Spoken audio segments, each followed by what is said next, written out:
जैसा कि आपने इस थंबनेल में देखा है कि अब भुला के दिखाओ बहुपद को, तो वास्तव में आज जो बहुपद हम लोग करने वाले हैं उसे भुलाना मुश्किल है।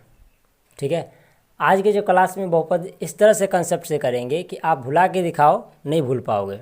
तो प्लीज़ चलिए इसको आगे बढ़ाते हैं इस लेक्चर को। This is Arvind Kumar, welcome you all in our classes. Friends, आज के क्लास में हम लोग बहुपद सीखेंगे। ये क्लास 9th का है और इसमें भारतीय भवन के क्वेश्चंस कर रहे हैं।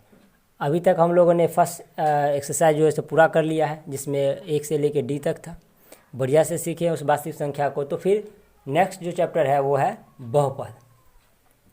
तो ये बहुपद के बारे में जानते हैं। देखिए, नाम से ही समझ में आ रहा है कि बहु और पद है ना, ये 2 वर्ड से बना हुआ है, बहु और एक है पद, है ना। इंग्लिश में बोलते हैं पॉलिनोमियल्स। देखिए, पॉलिनोमियल्स यानी पॉली, इसका भी अर्थ होता है बहुत, है ना। इंग्लिश में पॉली का मतलब भी होता है बहुत। अच्छा, हिंदी में लिखा हुआ है कि बहु और पद, यानी बहु से मतलब क्या कि जिसमें बहुत सारे। अब क्या होने चाहिए बहुत सारे, तो वो पद होने चाहिए बहुत सारे। ठीक है, पद होने चाहिए बहुत सारे। तो हम देखेंगे कि एक इक्वेशन में जिसमें हमें एक से अधिक बहुत सारे पद मिलेंगे वो कहलाएंगे बहुपद। तो अब हमें सबसे पहले ये समझना होगा कि आखिर ये पद क्या होता है। तो देखिए, पद क्या होता है। पद में 2 चीज़ें होती हैं, एक तो होता है अचर और दूसरा होता है चर। बस देखिए, अचर क्या होता है कि ये आपका x, y, z, यानी इसे बोलते हैं इंग्लिश में वेरिएबल, इसे बोलते हैं वेरिएबल। और ये होता है नॉन वेरिएबल, इसे हम कहते हैं नॉन वेरिएबल। अचर जो होता है वो सांख्यिकी मान यानी कि न्यूमेरिकल वैल्यू होता है, 1 2 3 4 5, है ना। ये न्यूमेरिकल वैल्यू होता है, ये कभी बदलता नहीं है। ये अचर जो होता है x y z a b c d कुछ भी मान लो आप, है ना, कुछ भी। तो ये जो वैल्यू होता है ना वो बदलता है। कहने का मतलब, जैसा कि मैंने ये लिखा 2x, इसमें x का वैल्यू, अगर हम इक्वेशन रहता है कि x का वैल्यू 1 है तब क्या मान होगा, x का मान 2 है तब क्या होगा, x का मान जब 3 है तो इसका वैल्यू क्या आएगा, इस टाइप से। कहने का मतलब अचर जो है ये वेरिएबल है, ये बदलता रहता है। ये अचर सॉरी, ये हमने उल्टा लिख दिया आपको, है ना। अचर चर, ये आपका हो जाएगा नॉन वेरिएबल। ओह अच्छा, ये अचर और ये आपका हो जाएगा चर। ठीक है, सो वेरिएबल में ये चर, जिसको ये ABCD जो भी, ये कभी नहीं बदलेंगे। अचर नॉन वेरिएबल, है ना, ये आपका जो है सो बदलेगा। क्लियर है। सो आगे देखिए, अब हमें ये समझना था कि ये पद क्या होते हैं। ठीक है, पद क्या होता है। तो आप यहाँ पे क्या देख रहे हैं कि इसमें 2 चीज़ है, चर और अचर, चर और अचर। तो अचर जो होता है न्यूमेरिकल वैल्यू होता है और चर जो होता है x y z। तो हम इस तरह से कह सकते हैं कि पद जो होता है वो क्या होता है, वो होता है चर इंटू अचर बराबर पद, चर और इंटू अचर बराबर पद। यानी हम कह सकते हैं कि चर और अचर के जो गुणनफल होता है, चर और अचर के गुणनफल से जो हमें प्राप्त होता है वो कहलाता है पद। ठीक है, तो आइए एग्जाम्पल से समझते हैं इसको, इसके एग्जाम्पल से समझते हैं। देखिए, एग्जाम्पल में जैसा कि अचर है, मान लो कि 2 लिया और ये चर क्या है, x है, तो ये क्या हो गया 2x, तो ये एक पद हुए। ठीक है ना। हमने लिखा 3, लिखा y, ये 3y भी एक पद हुआ। अब देखिए, यहाँ से तो हम ये समझ गए कि पद क्या है। ठीक है, और हमने कहा कि बहुपद क्या होगा कि एक से अधिक पद होना चाहिए, उसमें क्या होना चाहिए, एक से अधिक पद होना चाहिए। तो इस तरह से हम कह सकते हैं, इस तरह से हम कह सकते हैं कि बहुपद क्या होना होगा,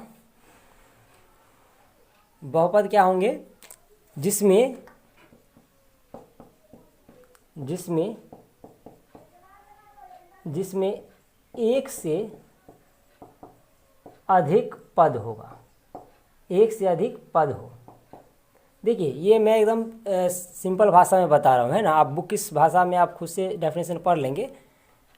तो जिसमें एक से अधिक पद हो वो क्या होते हैं, बहुपद। ठीक है, तो देखिए एक से अधिक पद, देखो जैसे कि हमने लिखा कि 2x³ plus 5x² plus 3x plus 5।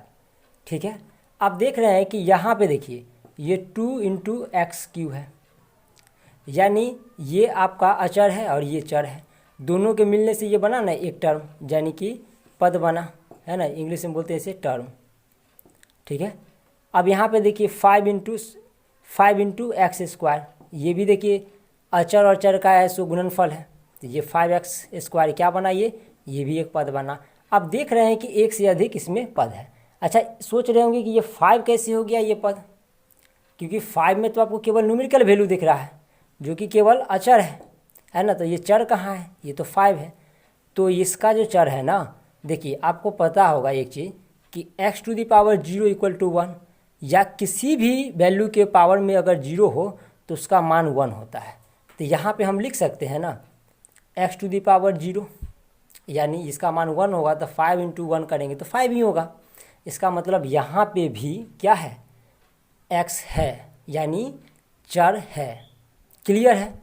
I hope कि आपको ये डेफिनेशन बढ़िया से क्लियर होगा कि बहुपद क्या होगा जिसमें एक से अधिक पद होंगे, एक से अधिक पद होंगे, वो आपका बहुपद होगा। आइए थोड़ा सा और समझते हैं बहुपद के बारे में। देखिए बहुपद जो होगा ना, तो उसे हम एक स्टैंडर्ड फॉर्म में यानी लिखेंगे कैसे, तो इसे हम लिखते हैं a0 x⁻n।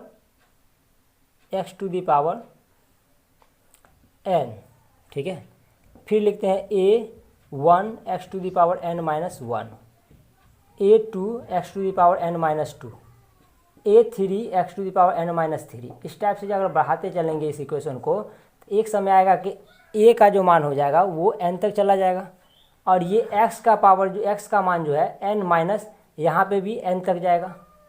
तो यहाँ से हमें क्या रिजल्ट आ रहा है, a0 x⁻n, a1 x⁻n-1, a2 x⁻n-2, a3 x⁻n-3, और इस तरह से हमें रिजल्ट मिल रहा है। ये देखिए an और x⁻n-1 यानी कि x का पावर 0, तो हमें यहाँ से क्या प्राप्त हो रहा है, a0 x⁻n, a1 n-1, a2 x⁻n-2, a3 x⁻n-3, और हमें प्राप्त हुआ यहाँ से an। तो आप अलजेब्रिक टर्म को इस टाइप से हम लिख सकते हैं, और बहुपद जो है सो इस रूप में होगा। यहाँ पे हम कह सकते हैं कि a0, a1, a2, a3 ये सभी क्या हैं, वास्तविक संख्या है, वास्तविक संख्या है, ये क्या है, वास्तविक संख्या है। और यहाँ पे अचर जो है x जो है, ये x जो है, यहाँ पे x⁻, यानी x के जो पावर, ये जो x का जो घात है, x के पावर में जो घात जो है ये n या n-1, यानी ये घात जो होनी चाहिए ना इसके अचर के, यानी अचर के, माफ़ कीजिएगा, ये चर के घात जो होंगे, तो इसमें जो है ना चर का घात, यानी एक्स वाई का जो यहाँ पे जो भी x है, इसका घात होना चाहिए ना, वो हमेशा किस में होना चाहिए, एक पूर्णांक होना चाहिए। वो क्या होना चाहिए, एक पूर्णांक होना चाहिए। अब मैं एक बार याद दिला दूं आपको कि ये पूर्णांक क्या है। तो आपको पता है ये पूर्णांक यानी होल नंबर, ये होता है 0, 1, 2, 3, 4, 5, इस टाइप से अनंत तक। ठीक है, जहाँ तक आप गिन सकते हैं। तो कोई भी अलजेब्रिक टर्म इस रूप में लिखा हो उसमें अचर का जो पावर होगा यानी घात जो होगा वो होनी चाहिए पूर्ण संख्या के रूप में। ठीक है, तो आइए इसको एग्जाम्पल्स के थ्रू हम समझने की कोशिश करें।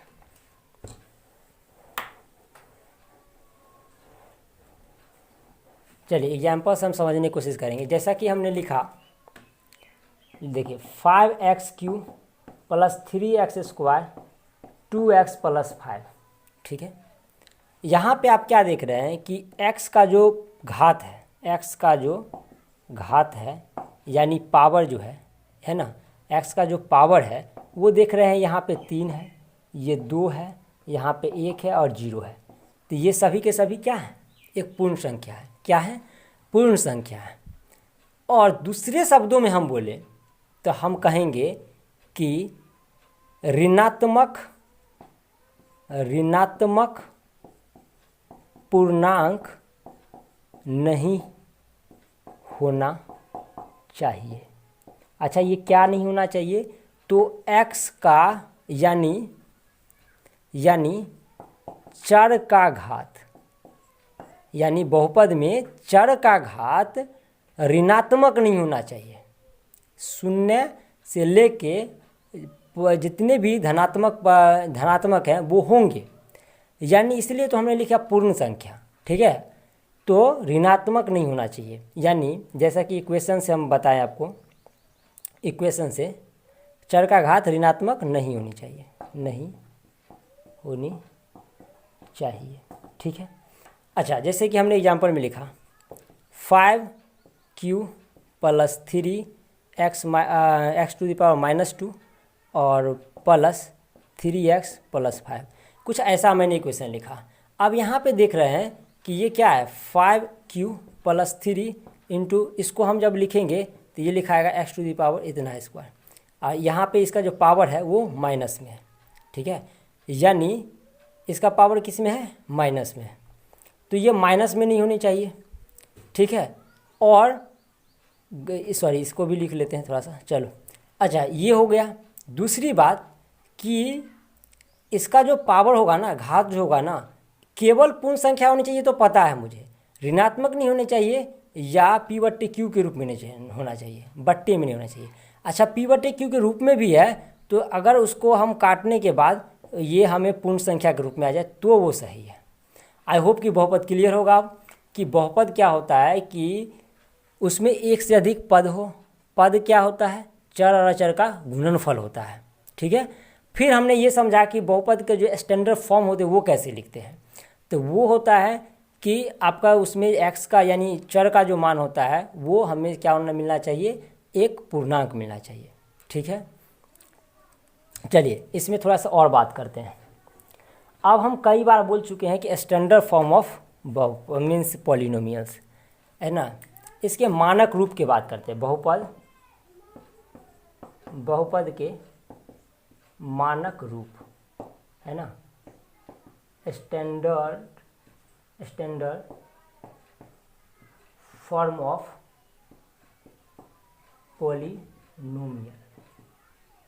Polynomials, standard forms of polynomials.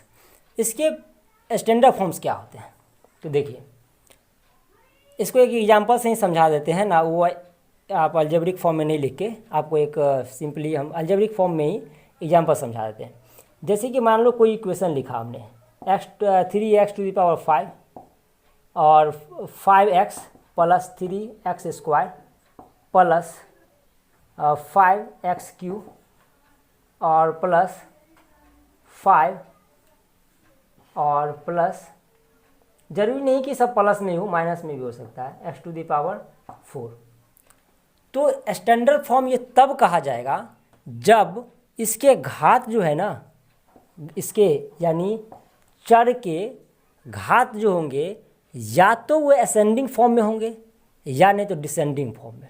कहने का मतलब या तो वो आरोही क्रम में होना चाहिए या नहीं तो अवरोही क्रम में। आरोही क्रम से कहने का मतलब क्या है कि आप सबसे पहले इसके छोटे घात वाले को लिखेंगे। ठीक है, तो देखिए सबसे छोटे घात में क्या है, सबसे पहले छोटे घात में तो ये है, कहने का मतलब इसके पावर में 0 है 5 के, है ना। उसके बाद लिखेंगे इसको, क्योंकि इसका पावर 1 है तो 1, फिर हम लिखेंगे 2 वाले को 3 x⁴ और फिर लिखेंगे हम 5x⁻3, फिर लिखेंगे हम x4 और फिर लिखेंगे हम 3x⁵। ठीक है, अब ये देख रहे हैं कि ये बढ़ते क्रम में, इसका घात बढ़ते क्रम में है। ठीक है, अब हम या तो इसे बढ़ते क्रम में लिख सकते हैं असेंडिंग ऑर्डर में, है ना, किस फॉर्म में, बढ़ते क्रम में, किसको, घात को, है ना, घातों को। ठीक है, चर के घातों को, चर के घातों को या तो असेंडिंग फॉर्म में, नहीं तो डिसेंडिंग फॉर्म में, यानी घटते क्रम में। तो देखो इसको अपोजिट उल्टा लिख देते हैं, 3x⁵, x⁴, 5x⁵, 3x⁵2 और 5x + 5, इसके ऊपर 5 ही लिखो, है ना। ये आई होप कि आपको स्टैंडर्ड फॉर्म्स ऑफ पॉलिनोमियल्स भी आपको क्लियर हो गया होगा। ठीक है, अब आइए थोड़े से हम, अब देखो ये सब क्या है, पद है, ये सब क्या है, पद है। अब कोई इक्वेशन ऐसा है कि 5x⁻2y लिखा रहे, तो थोड़ा सा हम इसका एक पहले दे दूं आपको, है ना, पदों के घात, इस बात पे ध्यान देंगे। घात, है ना, हम अभी बात कर रहे हैं पद की घात के बारे में, ठीक है ना, हम बहुपद के घात के बारे में नहीं बात कर रहे हैं। ठीक है, देखिए बहुपद के घात, ध्यान देंगे इस बात पे, ये बहुत इंपॉर्टेंट है, कंफ्यूज हो जाओगे आप। ये है पदों की घात और ये है बहुपद की घात, तो दोनों में बहुत अंतर है और कई बार हम सही से नहीं पढ़ने की वजह से कंफ्यूज होते रहते हैं। देखिए ये हमने लिखा कि 2x³ ऐसा मैंने लिखा एक, ये बहुपद है, ठीक है ना। फिर हमने लिखा 3x² + y, कुछ ऐसा लिखा। अब इसमें कहा जा रहा है कि पदों का घात क्या होना चाहिए, इसमें जो पदों का घात होगा ना, इस दोनों अचर के योग के बराबर होगा, यानी दोनों अचर के जो घात है उसके योग के बराबर होंगे। यानी ये 3 और इसका कितना है घात, 1, यानी 4। इसका देखिए, इसका है 2 और इसका है 1, तो ये हो जाएगा 3। ये हुआ पदों के घात, समझ रहे हैं। अब एक एग्जाम्पल यहाँ लेते हैं, 2x² + 3x + 5। अब इस इक्वेशन को, इस समीकरण में आपसे पूछा जाए कि बहुपद का घात क्या है, तो जो, यानी जिस चर का घात सबसे अधिक होगा, क्या होना चाहिए, सबसे अधिक, जिस बहुपद का घात सबसे अधिक होगा वही बहुपद का घात होगा, का घात होगा। समझ गए। यानी इसमें हम अगर बोले बहुपद का घात क्या होगा, तो आप कहेंगे कि देखिए x² का घात सबसे अधिक है यहाँ पे, यानी स्क्वायर यानी 2 है सबसे बड़ा घात, तो हम कहेंगे कि ये क्या हो जाएगा, इसका घात जो होगा वो होगा 2। अच्छा, ये जब बता रहे हैं ना, इस पे बेस्ट क्वेश्चन है। अब कंफ्यूज हो जाओगे कि कहीं पे ये पावर जुट रहा है, कहीं पे छूट रहा है, तो ये कन्फ्यूजन ना हो इसलिए मैंने एक ही जगह पे दोनों चीज़ों को क्लियर कर दिया है। आई होप कि ये क्लियर हो गया होगा। उसके बावजूद भी हम 1-2 क्वेश्चंस ले रहे हैं और, ताकि ये और अच्छे से समझ में आ जाए। तो कुछ और एग्जाम्पल्स इस पदों के घात के बारे में, बहुपद पे थोड़ा सा देख लेते हैं ना। देखिए जैसा कि एक एग्जाम्पल दे रहे हैं, 5x² yz लिखा हुआ है। इसमें आपको कह रहा है कि पद का घात लिखने के लिए, क्या लिखने के लिए, पद का घात। ठीक है, तो आप क्या देख रहे हैं कि चर एक ये है, एक ये है, 2 है, 3 चर है इसमें, और इसका घात देखिए 2 है, इसका घात 1 है और इसका घात 1 है, तो ये टोटल कितने हो जाएंगे, 4। यानी चरों के घातों का योग, घातांकों का योग क्या हो जाएगा, 4, जो कि ये पद का घात हो जाएगा। अब देखिए बहुपद के घात के बारे में, जैसा कि मैंने लिखा 5x मान लो 6 + 3x 5 + 3x4 + 9x³ 2x² + 3 + 5x, कुछ ऐसा लिख दिया। ठीक है, अगर ये इक्वेशन दिया रहा है, आपसे कह रहा है कि बहुपद का घात क्या है, ध्यान रहे पद का घात बहुपद का घात, ये बहुपद का घात पूछ रहा है, तो आप कहेंगे हाईएस्ट जो होगा, यानी जिस चर का हाईएस्ट घात होगा, सबसे अधिक घात होगा, वही तो उसका घात कहलाएगा। तो इसका घात क्या हो जाएगा 6। अब हमें समझ में आ रहा है कि आपको ये चीज़ें बढ़िया से क्लियर हो गया होगा। ठीक है, तो देखिए मैं बार बार फिर से कहूँगा कि इस चैप्टर के जितने भी थ्योरी हैं उस कंसेप्ट को बढ़िया से समझ लीजिए। क्वेश्चन आंसर करना कोई बड़ी बात नहीं है ना, केवल क्वेश्चन आंसर करके अपना समय ना गवाएं, एक तरीका सीख लें ताकि उस पर बेस्ट हज़ारों क्वेश्चंस करेंगे आप। ठीक है, तो इसी में हम आगे थोड़ा सा बढ़ते हैं और नेक्स्ट कुछ और कंसेप्ट को समझते हैं। तो इसमें कंसेप्ट है, नेक्स्ट कंसेप्ट कोफिशिएंट क्या होता है, यानी गुणांक क्या होता है। ठीक है, देखिए गुणांक क्या होता है उसके बारे में समझते हैं। नेक्स्ट टर्म है गुणांक, इसको बोलते हैं कोफिशिएंट। ठीक है ना, देखिए ये क्या होता है, अगर कोई पद लिखा हुआ है ना, कोई भी पद लिखा, चलो मान लो कि मैंने लिखते हैं x² + 3x + 5, इसमें आपसे पूछा जा रहा है कि x² का गुणांक क्या है, कोफिशिएंट क्या है x² का। तो आप देख रहे हैं कि x² के साथ कौन सा अचर है, यानी x² के गुना में क्या है, तो देख रहे हैं कि 5 है। ठीक है ना, तो इसका x² का गुणांक क्या होगा 5। अब देखिए हम पूछ रहे हैं कि x का गुणांक क्या है, तो x का गुणांक देखिए x के गुना में कितना है 3 है, तो ये हो जाएगा इसका गुणांक। अब हमने कहा कि x0 का गुणांक क्या है, तो आप कहेंगे कि इसमें x0 तो ये है और इसके गुना में क्या है 5, तो इसका हो जाएगा 5। क्लियर है, तो किसी का गुणांक अगर पूछे या कोफिशिएंट के बारे में पूछे तो आप बता देंगे। चलिए एक और एग्जांपल लेते हैं, 9x³ + 5x² + 3x + 4 है ना। अगर इसमें पूछा जाए कि x³ का गुणांक क्या है, तो क्या आंसर होगा, देखिए x³ के गुना में कितना है, ये 9 है, तो इसका आंसर होगा 9। x² का गुणांक की अगर बात करें तो क्या है, देखिए x² गुना में क्या है 5 है ना, तो ये 5 हो जाएगा। x के गुणांक की बात करें तो ये 3, और x0 की गुणांक की बात करें तो क्या हो जाएगा ये 4। सो नाउ आपको सारी चीज़ें क्लियर हो गई होगी। ठीक है, सारे कंसेप्ट गुणांक कोफिशिएंट के बारे में आप समझ गए हैं। ठीक है, तो आइए थोड़ा सा और आगे बढ़ाते हैं और नेक्स्ट कंसेप्ट को समझने की कोशिश करते हैं। सो नेक्स्ट टर्म क्या है, सजातीय और विजातीय पद क्या होता है। तो पद तो समझ ही गए हैं है ना, अब हमें समझना है कि सजातीय और विजातीय पद क्या है। तो देखिए एक एग्जांपल दे रहा हूँ, 5a² -a² और 4a²। आप यहाँ पे देख रहे हैं 5a², a², 4a², ये जो चर दिया रहेगा ना, जिस इक्वेशन में चर दिया है उसके चाहे देखिए, अब मान लो कि मैंने लिखा 3xy, 9xy, 100xy, यहाँ पे देख रहे हैं xy, यहाँ पे 2 चर है। ठीक है, तो इसमें और इसमें दोनों चर में क्या देख रहे हैं कि दोनों का पावर है ना वो बराबर है, उसके घात जो है ना बराबर है। क्या है, यहाँ पे चर a है, पहला में चर a है और इसका घात क्या है 2 है। सबका घात देख लीजिए, यहाँ से इसमें भी सब में घात 2 है। यहाँ पे देखिए x और y है ना, 2 चर है, दोनों का घात देख लीजिए कि दोनों का एक ही है। ठीक है, यानी यदि किसी भी बहुपद में, किसी भी पद में हम पद की बात कर रहे हैं, किसी भी पद में अगर चर का घात समान हो, यहाँ पे मान लो ऐसा भी लिखा रहता है ना,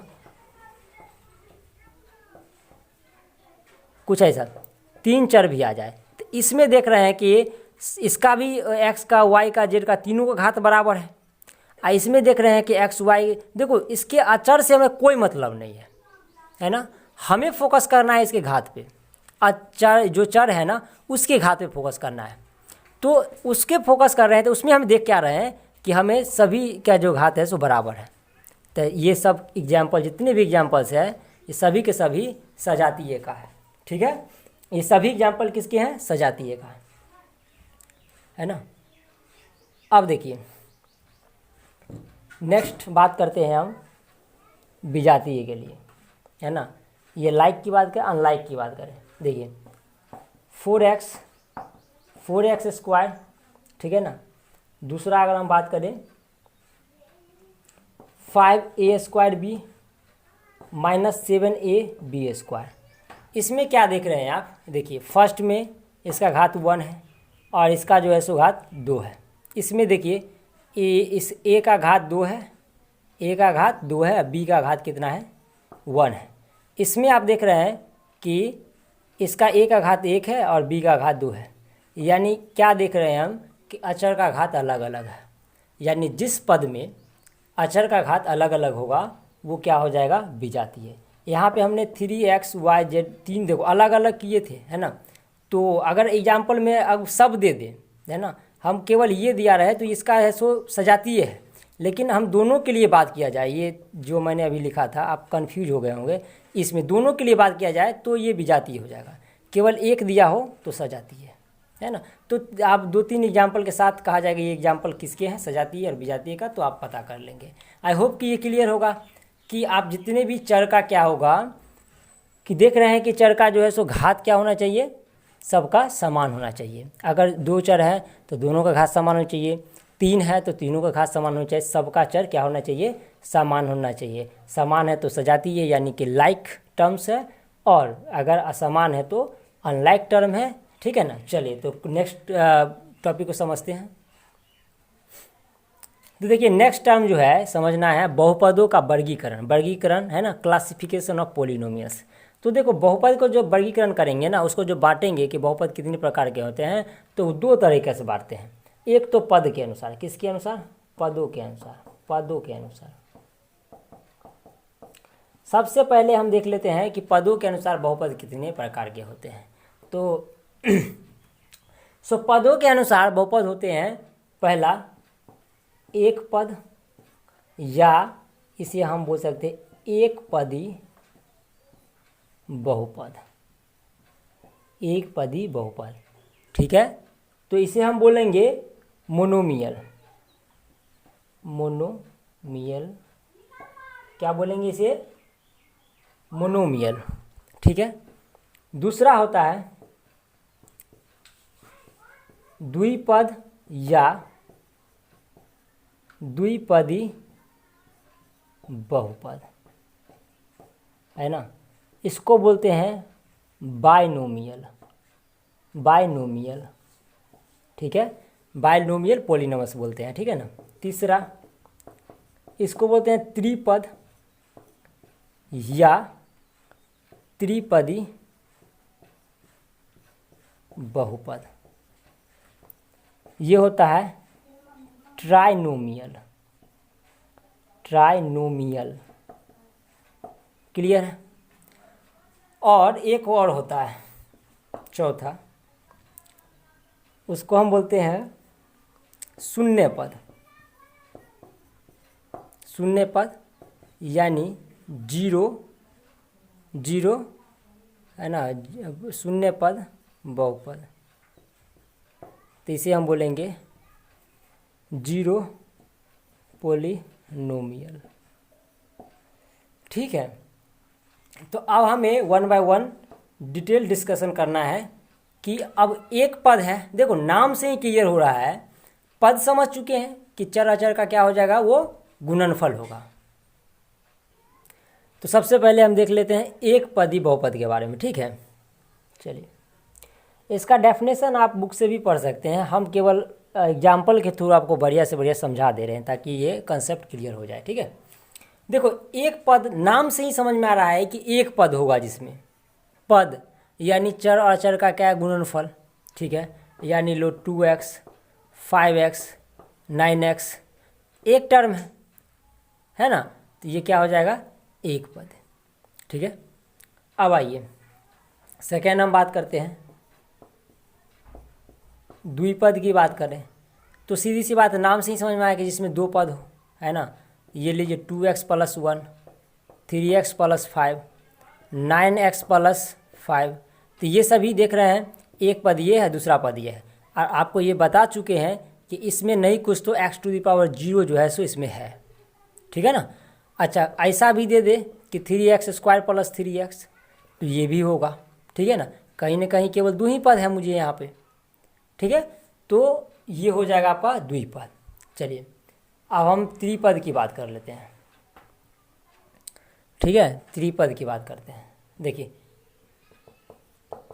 त्रिपद क्या हो जाएगा, जिसमें 3 पद हो। तो देखो 2x² प्लस 3x प्लस 5, कुछ इस रूप से। अब देखिए इसके एक और कर लेते हैं, यहाँ पे शून्य पद है। शून्य पद से मतलब है कि जिसमें कोई पद ना हो, यानी जो भी चराचर होगा, जो भी चर होंगे उसके गुणनफल में क्या होगा कि 0 होगा, यानी कि x³ कर लो या कुछ भी, है ना। तो x² जो भी होंगे चर या अचर, है ना, वो उसके गुणनफल में क्या होगा 0 होगा, यानी ये शून्य पद होंगे। समझ गए। इसके स्टैंडर्ड फॉर्म को समझ लेते हैं थोड़ा सा।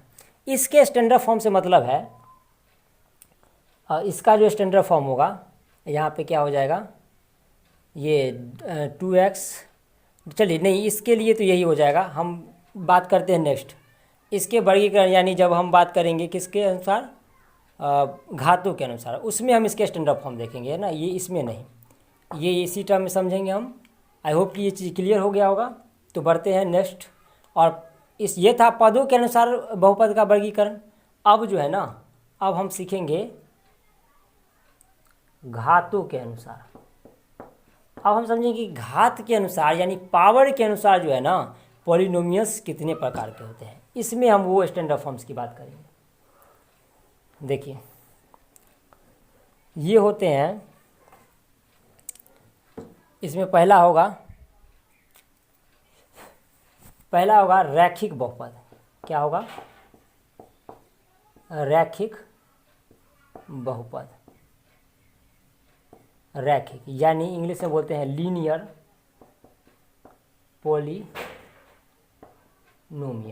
पॉलिनोमियल्स, ठीक है, रैखिक बहुपद। दूसरा होगा द्विघात बहुपद, यानी ये हो जाएगा क्वाड्रेटिक पॉलिनोमियल, ठीक है, पॉलिनोमियल्स। अच्छा, थर्ड है त्रिघात बहुपद। ये होता है क्यूबिक पॉलिनोमियल, ठीक है। तो ये होते हैं किसके अनुसार, घातों के अनुसार, यानी चर के पदों के अनुसार, चर के घातों के अनुसार। देखिए रैखिक बहुपद क्या होता है। रैखिक बहुपद जो होता है वो, जैसे कि हमने कहा कि लीनियर, ये होता है 2x प्लस 3। ये आपका रैखिक बहुपद का एग्जाम्पल है। कहने का मतलब, जिस बहुपद में चर का घात क्या होना चाहिए, 1 होना चाहिए। जिस बहुपद में चर का घात क्या होगा, 1 होगा, वो कहलाएगा आपका रैखिक बहुपद। ये क्या कहलाएगा, रैखिक बहुपद, ठीक है, ये रैखिक बहुपद है। अच्छा, इसके स्टैंडर्ड फॉर्म की हम बात कर रहे थे उस समय, है ना, ax प्लस बी के रूप में हो, ax प्लस बी के रूप में है। और हम जहाँ लिख सकते हैं कि a बराबर नॉट इक्वल टू 0 होना चाहिए। अगर ये 0 हो जाएगा, समझो कि a 0 हो जाएगा, तो x प्लस बी, देखिए क्या बच रहा है हमें, यहाँ पे ये हो जाएगा 0 प्लस बी, तो नहीं हो पाएगा ये। तो रैखिक बहुपद से मतलब है कि जो ax प्लस बी के रूप में होगा, ax प्लस बी के रूप में होगा, है ना, और a बराबर नॉट इक्वल टू 0 होना चाहिए। ये स्टैंडर्ड फॉर्म है जिसके थ्रू हम समझेंगे रैखिक बहुपद को। आई होप कि ये क्लियर होगा, ठीक है। आइए हम द्विघात बहुपद की बात करें। देखो इसके शून्य के मान की अगर बात करें, शून्य के मान के बारे में हम बाद में बात करते हैं, पहले समझेंगे ये शून्य का मान होता क्या है, तब अभी फ़िलहाल में इसको समझते हैं। द्विघात बहुपद, नाम से समझ में आ रहा है कि जिसमें चरों के घात क्या होंगे, 2 होंगे। ठीक है, चरों के घात क्या होंगे, 2 होंगे। जैसा कि हमने कहा ax² प्लस bx प्लस सी, जहाँ a नॉट इक्वल टू 0 होना चाहिए। ठीक है, a नॉट इक्वल टू 0। अब a b c यहाँ पे ना, a b c एक वास्तविक संख्या हो सकता है। ठीक है ना, वास्तविक संख्या होंगे। और यहाँ पे देखिए, इसको लिख सकते हैं हम एक equation 2x² plus 3x plus 5, ये इसके स्टैंडर्ड फॉर्म और ये इक्वेशन होंगे। इसके घात कितने हैं, 2। तो इसमें क्या होंगे, चर का घात क्या होगा, 2 होगा। इसके में चर के घात क्या होंगे, 2 होंगे। और ये होंगे द्विघात बहुपद यानी quadratic polynomials. Clear. So next है त्रिघात बहुपद। ठीक है ना, त्रिघात यानी नाम से ही क्लियर है कि जिसमें घात क्या होंगे, 3 होंगे। देखिए, ये त्रिघात बहुपद में मैंने लिखा कि 2x⁻³ 3x² plus 5x plus 0 या 5 कुछ भी लिख लेते हैं। ठीक है ना। तो इसमें देख रहे हैं कि चर का घात क्या है, 3 है। तो इसके जो शून्य का मान होगा वो भी 3 होंगे। आप यहाँ पे देखिए, तो यहाँ पे हम स्टैंडर्ड फॉर्म की बात करें तो ax⁻³ plus bx² plus cx plus d होगा, जहाँ a नॉट इक्वल टू 0 होंगे। तो आई होप कि ये सारी चीज़ें क्लियर हो गए होंगे। यहाँ तक हम लोगों ने बहुपद के बारे में समझा। चलिए थोड़ी सी और भी है, शून्य के बारे में थोड़ा समझ लेते हैं। ओके, चलिए नेक्स्ट टर्म है, देखो शून्य के बारे में हम समझेंगे, थोड़ा सा ये इस टर्म को भी कर लेते हैं क्लियर। नेक्स्ट टर्म है कि बहुपद का मान यानी वैल्यू ऑफ पॉलिनोमियल्स। ठीक है, value of polynomials, sorry polynomial कर ले, बहुपद है ना। देखो, सो वैल्यू ऑफ पॉलिनोमियल्स, तो इसमें देखिए बहुपद के मान के बारे में समझते हैं। देखो, यदि कोई इक्वेशन दिया हो कि मानो कि px equal to 4x² minus 3x plus 1, ये कोई इक्वेशन दिया हुआ है, इसमें बहुपद का मान निकालना है। यदि इसमें कोई स्टैंडर्ड वैल्यू होंगे, किसके, x के, कोई खास मान के लिए, यानी मान लो कि 1 के लिए, -1 के लिए, 2 के लिए, 3 के लिए, ये सभी x के मान है ना। आपके बुक में क्वेश्चन में ऐसा रहता है x equal to 1, x equal to -1, x equal to -2। तो ये सभी मान के लिए, खास मान के लिए बहुपद का मान क्या होगा। तो देखो, सबसे पहले हम x इक्वल टू 1 के लिए इस बहुपद का है सो मान निकालते हैं। देखो, x के बराबर में क्या है, 1, तो हम हर जगह x के जगह पर रख देते हैं 1। ठीक है, इस इक्वेशन में रखते हैं ये 4, और x का मान है 1, तो 1 का स्क्वायर। ठीक है, 3 इंटू एक्स, वो x की जगह पर रखेंगे 1 प्लस 1। देखो, 4 इंटू 1 -3 प्लस 1, तो ये हो जाएगा 4 -3 प्लस 1, यानी 1 और 4 क्या हो जाएगा, 5 - 3 इक्वल टू 2। तो ये देखिए, जब हमने x का मान 1 लिया तो बहुपद का मान मुझे प्राप्त हुआ 2। ठीक है, यदि x इक्वल टू हमने लिया मान 1 -1, तब हमें इस बहुपद का मान क्या होगा। तो आइए px में -1 का वैल्यू रख के देखते हैं।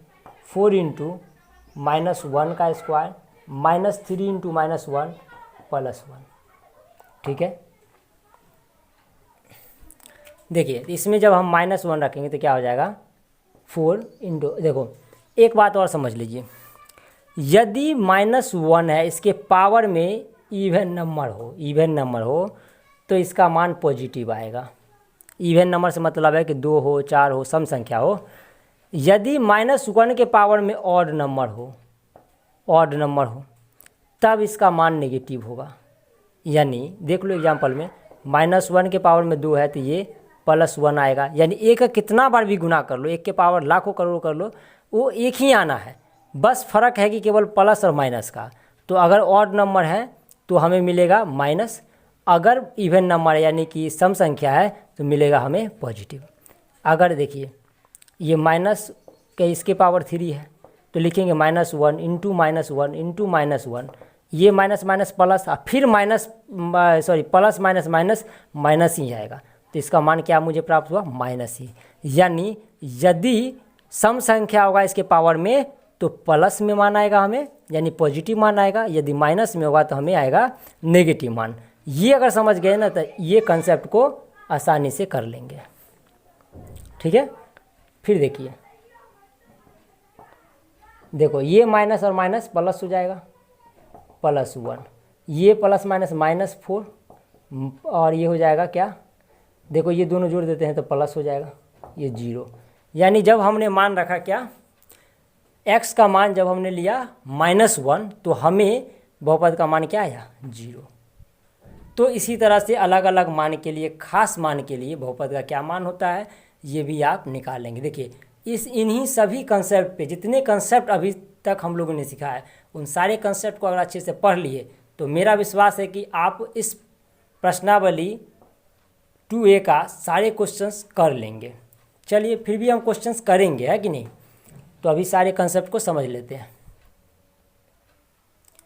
देखिए ये जो है सो इस अब एक्सरसाइज का जो कंसेप्ट की बात करें तो लास्ट कंसेप्ट है। ठीक है, ये है बहुपद के शून्यक यानी जीरोज ऑफ पॉलिनोमियल और बहुपद समीकरण के मूल, roots of a polynomial equations. क्या है ये? बहुपद के चर का वह विशेष मान 0 के बराबर कर दे। बहुपद के चर का वह विशेष मान, कोई खास मान जो चर का, किसका? चर का, जो क्या कर दे, उसके मान को 0 कर दे, बहुपद का शून्य कहलाएगा। अर्थात बहुपद समीकरण है, यदि कोई बहुपद समीकरण है और px = 0 होने पर, सॉरी यहाँ पे p के कर लेते हैं, है ना, pk = 0 होने पर हम कहेंगे k समीकरण px का p, यहाँ पे चलो ये x ही रखने देते हैं, तो ये क्या हो जाएगा? ये होने पर k समीकरण px का मान 0 कहलाता है। ठीक है, 0, यहाँ पे सभी पे k ही हो जाएगा मान, है ना, ये k के लिए ही है। चलिए इसको हम क्वेश्चन से समझ लेते हैं। देखो कोई अगर इक्वेशन मान लो कि px है या pk है, हमने लिखा 5k3 + 5k + 3, ओके, 3k² और यहाँ पे हम रख देते हैं -3k, और यहाँ पे चलो कितना ले ले हम, ये 538, चलो 5 ही ले लेते हैं। ठीक है, अब देखो ये आपका एक इक्वेशन है, समीकरण है, इसमें किसी खास मान के लिए यानी चर के, है ना, चर के वह विशेष मान जो कि इसको 0 कर दे। कहने का मतलब यदि k बराबर कोई ऐसा मान ले ले ताकि इस k के जगह पे उस मान को रखने से ना इस इक्वेशन का मान क्या कर दे कि 0 कर दे, यानी कि pk हमें ना 0 प्राप्त हो, तो उस ये कहलाएगा आपका बहुपद का शून्य। ठीक है, तो हम देखो अभी तो मैंने ये बिना सोचे आपको एक इक्वेशन दे दिया है, तो हम यहाँ पे k का मान 1 ले लेते हैं। ठीक है, ऐसे बहुत सारे क्वेश्चन अभी करके देखेंगे ताकि आपको समझ में आ जाए। k का मान 1 लेते हैं, तो देखो k के जगह पे हमने रखा क्या? 1। ठीक है, k के जगह पे 1 रखा, तो 5k का k का स्क्वायर, k का क्यूब यानी कि 1 का क्यूब, फिर लिखे 3 1 का स्क्वायर -3 × 1 और -5, देखो क्या हो जाएगा 5 + 3 -3 और 5, देखिए इससे ये कट जाएगा, इससे ये कट जाएगा, यानी 0 आ गया। यानी ये मान k का वह विशेष मान है, ये विशेष मान है 1, जो क्या कर रहा है इस समीकरण को p के बराबर क्या कर रहा है, ये हमें क्या प्राप्त कर रहा है, p के बराबर हमें क्या प्राप्त हो रहा है? 0 प्राप्त हो रहा है। ठीक है, p के बराबर हमें क्या प्राप्त हो रहा है? 0 प्राप्त हो रहा है। तो बहुपद का शून्यक वह कहलाएगा कि वो चर का वो विशेष मान, वो खास मान जो समीकरण का मान क्या कर दे हमें 0 प्राप्त हो, उससे हम कहेंगे, हम बहुपद के शून्यक कहेंगे। 1-2 एग्जाम्पल और समझते हैं। ठीक है, 1-2 एग्जाम्पल समझ लेते हैं, ताकि आपको ये कंसेप्ट, अब देखिए जितने भी अभी तक कंसेप्ट किए ना, आई होप कि मैंने सारे कंसेप्ट को इस डिटेल से समझाया है कि वाकई में आप इस पूरे वीडियो को अच्छे से समझे है ना। तो भुला के दिखाना मुझे बहुपद, है ना। मुझे तो लगता है कि आप बहुपद नहीं भुला पाओगे, लेकिन आप क्या कहते हो कमेंट करके बताना। चलो एक इक्वेशन है, आपके बुक से ही ले रहा हूँ, QX equal to x² minus 4, ठीक है। जहाँ पे हम चेक कर रहे हैं x इक्वल टू +2 के लिए और -2 के लिए। देखिए क्या x के बराबर +2 रखने पे इसका मान 0 होता है, देखते हैं, चेक करते हैं। तो पहला मान हमने लिया x इक्वल टू +2, जो इस वैल्यू में रखेंगे +2, यानी कि चलो 2 को लिख देते हैं ना प्लस में। इसका x की जगह 2 का स्क्वायर -4, 4 - 4 इक्वल टू 0, यानी ये इसका 0 खो गया, 0 खो गया, है कि नहीं। चलिए सेकेंड मान हम देते हैं, q इसके जगह पे लेते हैं -2, जब x बराबर क्या है -2 है, तो क्या हो जाएगा -2 का स्क्वायर और -4, तो ये हो जाएगा 4 - 4 इक्वल टू क्या हो जाएगा हमें 0। ये भी 0 है। कहने का मतलब अब हम इस इक्वेशन से इस बात को क्लियर कर सकते हैं कि रैखिक समीकरण यानी ये ax + b के रूप में हो, तब इसका 0 कितना हो सकता है। ax² + bx + c के रूप में हो, तब इसका 0 कितना हो सकता है। ax³ + bx² + cx + d के बराबर मतलब ये हो, तो हमें कितने 0 प्राप्त होंगे। तो इस इक्वेशन से हमें ये समझ में आ रहा है कि रैखिक समीकरण का ना, रैखिक समीकरण का जो है सो हमें 0 प्राप्त होगा, वो 1 होगा। इसका होगा ये 2 है, इसके घात 2 है, तो इसका समीकरण हमें कितना प्राप्त होगा, ये इसका 0 हमें 2 प्राप्त होगा, इसका है सो 3 प्राप्त होगा। ये हम क्वेश्चन में समझेंगे, है ना। तो ये यहाँ तक जो हम लोगों ने ये बेसिक कंसेप्ट को समझा। आई होप कि हमने सारे कंसेप्ट को एकदम बढ़िया से समझने की कोशिश किया है। तो अब हम लोग एंजॉय करेंगे क्वेश्चन आंसर को। तो प्रश्नावली 2.2a का जो है सो क्वेश्चन आंसर हम लोग दूसरे वीडियो में करेंगे। आज के लिए इतना ही, मिलते हैं नेक्स्ट वीडियो में। तो आप इसको समझ पाए हैं तो प्लीज़ आप हमें कमेंट करेंगे और अपने दोस्तों के साथ शेयर करेंगे, ताकि हम अधिक से अधिक स्टूडेंट तक पहुंच सकें। तो चलिए मिलते हैं नेक्स्ट क्लास में। Thank you very much, have a nice day, take care.